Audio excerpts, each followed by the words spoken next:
আজিজ মোহাম্মদ ভাই এবং সামিরা 12 লক্ষ টাকার বিনিময়ে ডনকে তারা ঠিক করেছিল তাকে হত্যা করার জন্য।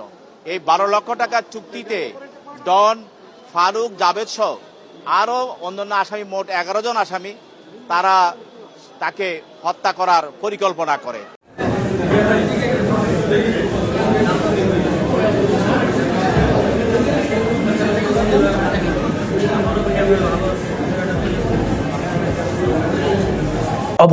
ওর কানে কামড় দেয় এবং ওখান থেকে ওটা দেখে ওর ওয়াইফ ওখান থেকে উঠে যায়, তখন ও বুঝতে পারে যে একটু গন্ডগোল হয়ে যায়। সালমান শাহর এই অপমৃত্যুর সাথে তুমিও কোনো না কোনো ভাবে জড়িত ছিলা, যে তোমাকে ও ভালোবাসতো, সামিরা তোমাকে সন্দেহ করতো। আমি কেন বলো, এটা কোনো কথা? সালমান শাহ হত্যার আসল এবং মেইন মাস্টার মাইন্ড ছিল সেই অভিনেত্রী, সুন্দরী অভিনেত্রী, বাংলার সেই সেরা অভিনেত্রী শাবনূর।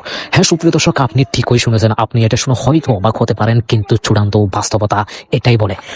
এর আগে আপনারা কিছু অংশ বিশেষ দেখেছেন যেখানে শাবনূরকে কিস করেছে সালমান শাহ সামিরার সামনে। এই ঘটনার, সালমান শাহ হত্যার ঘটনার মেইন কেন্দ্রবিন্দু এখান থেকে শুরু হয়েছিল। সুপ্রিয় দর্শক, যখনই সালমান শাহ শাবনূরকে কিস করেছিল সেটা দেখে সামিরার সহ্য হয়নি। পরিশেষে যেহেতু সালমান শাহ শাবনূরের সাথে প্রেম করতেছে, সেজন্য সালমান শাহর বন্ধু ডনের সাথে পরকীয়া প্রেমে সম্পর্ক শুরু করে সামিরা।